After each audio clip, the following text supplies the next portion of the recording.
guys, so we've heard that a lot of you guys have been having trouble doing HOA readings and aren't quite sure how to get notes from it because it is a lot of information when you start the reading.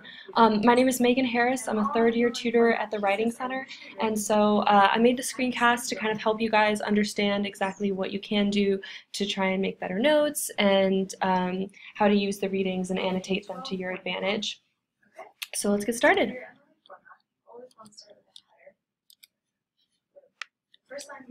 So first we have HOA is a college level class, so by which it means that the class periods are just as important as the readings and vice versa.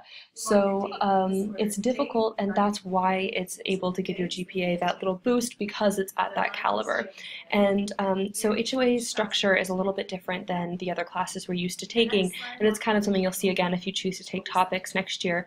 But it's that we have different there's a different structure to the way the class works. You have to have really good note-taking skills, and the class structure is like you get the readings, and that's where you're going to get a lot of your background knowledge, and then the class period just kind of emphasizes that and answers any questions and tests whether or not you're actually able to retain that information, and that's where you're going to get the essays. So it's basically the readings give you the information, and the class helps you implement that information. So the readings which is why the readings are so important, and the notes you take become the biggest and best source of information when you're preparing to take the tests, the essays, or even just obviously your reading quizzes. Some people find it useful to use highlighters to mark up the readings themselves without taking any notes, and then they can kind of they cut down the information that way. Others find it more helpful to take reading notes off of the readings and then study their notes, which is actually what I did.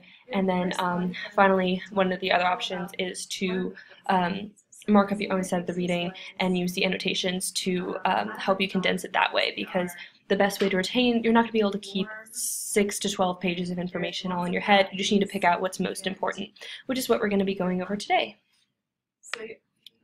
So in taking notes methods, there are some of the basic ones that are found to be the most helpful. Highlighting and color coding, so you can create your own little key of if you want to put names in yellow and dates in blue, and just so you can have that for yourself. It'll help narrow down what's actually important and pop it out towards you.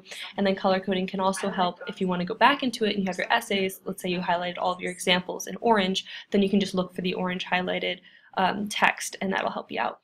There's underlining for really important information, and then you have that ready for you, so it's another way to just kind of identify it. And finally, you can actually use symbols and make up your own key, make up your own little language using exclamation points, questions, asterisks, stuff like that.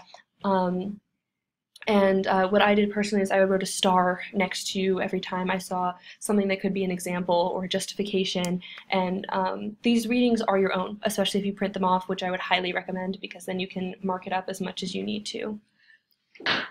Finally, we're going to talk about how in this mob of all of this information and text to pick out the things you actually need to look over and need to know that are important. So the things you definitely want to look out for are names, dates, actions, and rationale. So the names and dates are going to help in just knowing the information generally, which will help you for the multiple choice sections of the tests you guys are going to take, and of course the reading quizzes. Then dates were good opening statements for you guys when you guys are talking about when the first couple sentences you say in an essay are going to be the setting the stage, putting in the context, what's going on in this time period, what is this essay going to be about, and these basic facts are really helpful in helping the reader and yourself get more in that mindset. Finally, the actions and rationale are going to become your examples for a lot of things, or even your assertions in some cases. Find what was done and why it was done, and then figure out who has that opinion, which again are things we're going to be going over. So I've cut out this little bit of text for you guys about the Korean War, which is something you'll actually be doing when you start the Cold War unit. So this is just a small little paragraph, and I'm going to go through it with you guys to kind of help you figure out how to start annotating all of your readings. So the first thing I've done here is I've taken just a yellow highlighter and gone through and highlighted all of the dates and all of the information along with the dates. You don't want to just highlight the dates. So the first one we have here is on June 25th, 1950, communist North Korean forces invaded South Korean forces. So that is one of a huge part of what the essay, especially because you guys will be writing one about the Korean War, or if you do in the Cold War in general, knowing that date is going to help a lot, because in some cases your question will be like, explain the impacts of the Cold War prior to 1945, and you don't want to be caught talking about the Korean War when obviously North Korea didn't invade until 1950.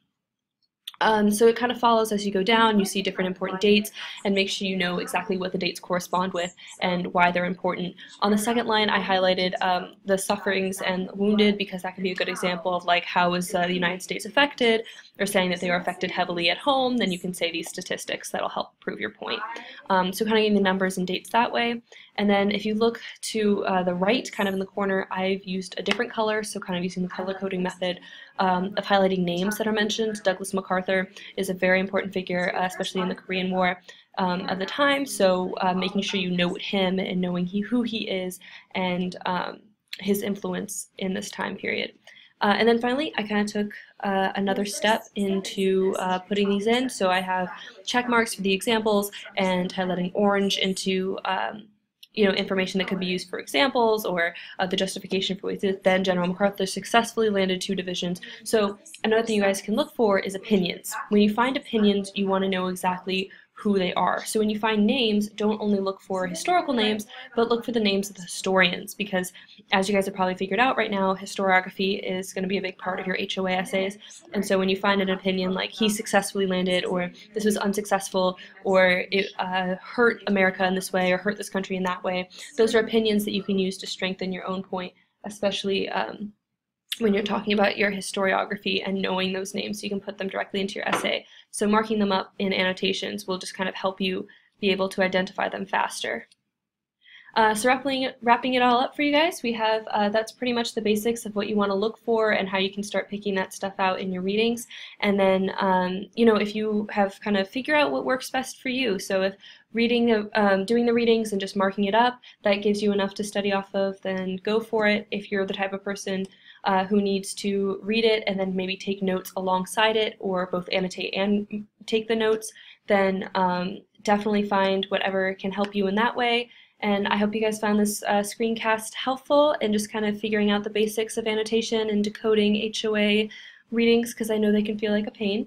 Feel free to come into the Writing Center if you need any more help with this or want to get a second opinion on some of your outlines. We're always open. Thanks!